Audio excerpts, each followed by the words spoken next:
TripAdvisor has ranked thousands of hotels across London, and this one sits at number 1 out of thousands. That's a big claim. So naturally, we did what any reasonable traveler would do. We investigated. We booked it, showed up, and put it to the test, Quest Xccepted style. And today, we're breaking it down section by section to find out if the Resident Covent Garden actually deserves that top spot. 5 quests, 1 hotel, let's go.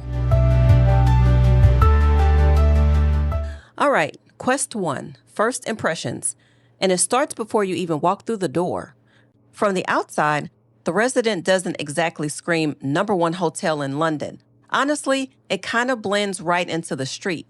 No grand entrance, no towering sign, no doorman in a top hat. It looks like every other building around it. But here's the thing. Once you spot the sign, you know exactly where you're going. It's subtle but clear. Very London, actually. Now, check in. This is where our investigation really began. The front desk staff were genuinely great, courteous, efficient, and they made sure we left that desk knowing everything we needed to know as guests. No fumbling for answers. No, let me go check on that. Just smooth, informed, and helpful. They even offered to take our luggage up to our room for us, which after a long travel day felt like a gift. Each night they offered a happy hour for guests. And I hate to say it, but we missed it both nights. As we were checking out, we mentioned that we missed the happy hours, and the guy offered us a chance to come back to participate, even though we had checked out. That just adds to their dedication to customer service and going above and beyond. It is also solidified as to why they are the top-rated hotel in London. First impressions won't knock your socks off from the outside, but the moment you interact with the staff, you understand why this place has the reputation it does. Quest 1, rating.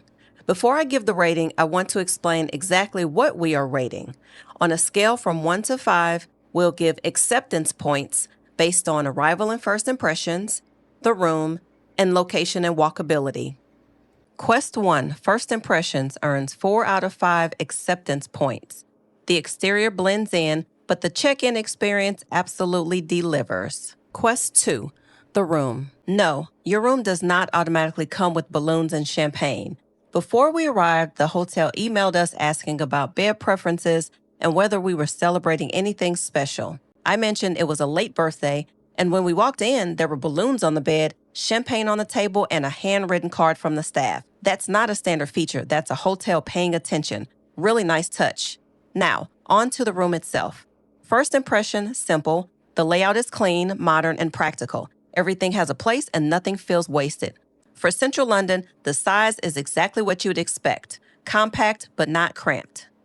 The bed was comfortable, nothing to write home about, but after a full day of walking London streets, comfortable is exactly what you need. We slept well.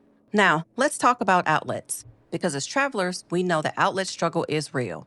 This room had 2 UK outlets and 2 USB ports by the desk, and 1 UK outlet and 1 USB port on each side of the bed.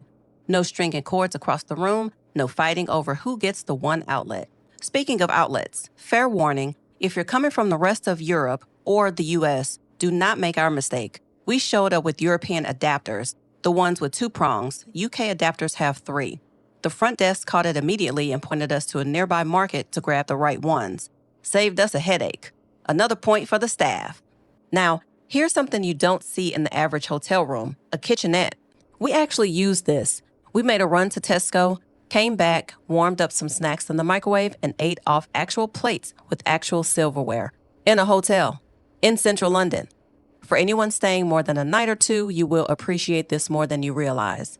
The closet had hangers, shelves, an ironing board, a safe, and here's one we haven't seen before, an outlet inside of the closet. We didn't use it, but we noticed it. And honestly, that's the vibe of this whole room. Little details that tell you someone actually thought this through.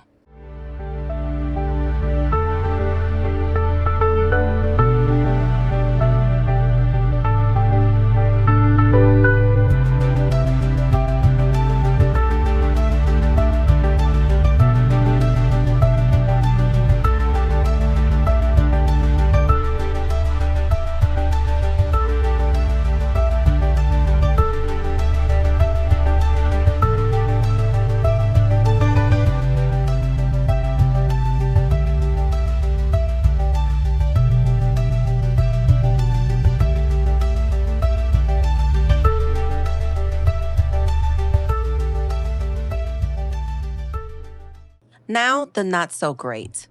The view from our room was not great by any means, and there's no sofa or additional seating outside of the desk chair.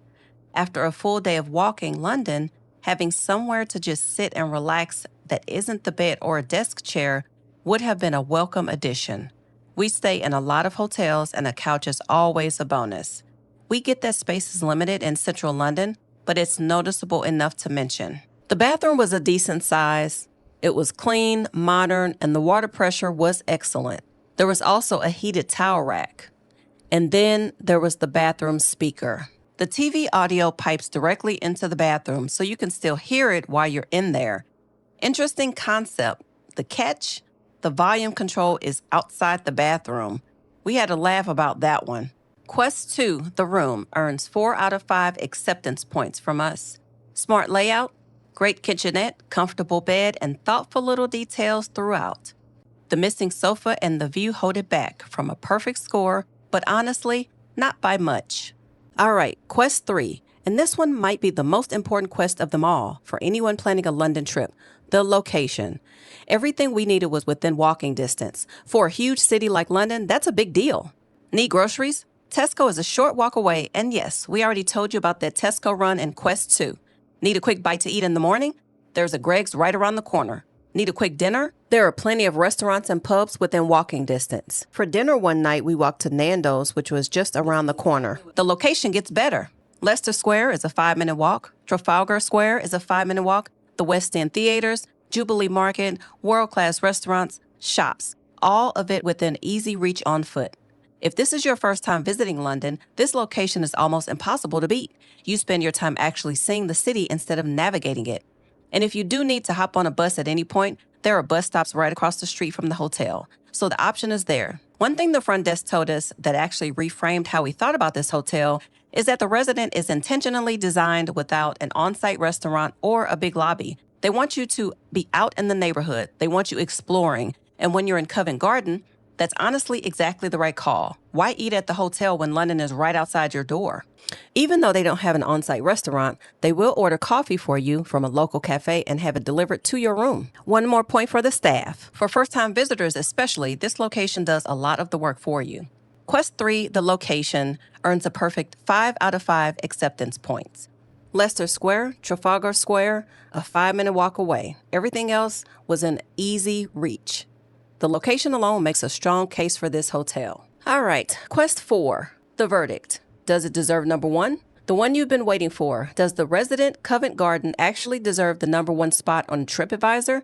Honestly, that depends on what you want from a hotel. But our acceptance points don't lie. 13 out of 15 says this place delivers. And for the right traveler, it absolutely earns that top spot.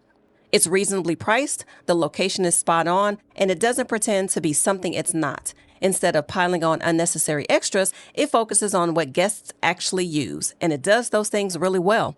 But more than that, this hotel does what every hotel should do. It caters to the guest and has things available before you even realize you need them. We were actually surprised to find balloons and champagne waiting for us in the room, especially since we hadn't asked for anything special.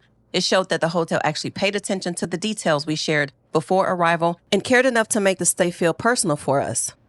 If anticipating your guests' needs is the bar, this hotel clears it. Now, who is this hotel actually for? We'd say it's a great fit for couples, solo travelers, and business travelers. Basically anyone who loves location, comfort, and convenience more than oversized rooms or flashy extras. If you want a huge hotel with loads of facilities and a resort feel, this probably isn't your place. But if you want a well-located, quiet, reliable hotel in central London with a staff that genuinely takes care of you, it makes a very strong case for itself. The location and the staff are the 2 biggest reasons to book this hotel. The location puts you in the middle of everything London has to offer without the stress of figuring out how to get there, and the staff makes you feel like a guest, not just some room number. Would we stay here again? Absolutely, without hesitation. The Resident Covent Garden, Quest Xccepted approved. The Resident Covent Garden finishes with a 13 out of 15 acceptance points. A quiet, well-located, thoughtfully run hotel that delivers exactly what it promises, and then a little more. That's why this hotel earns a top rating. If you're planning a London trip and want help figuring out where to stay, where to go, and how to make the most of every day there, that's exactly what we do at Quest Xccepted. Drop your questions in the comments, reach out directly. Links are below. If this video helped you, a like and a subscribe go a long way for us as we build this community of travelers who want less stress and more questing.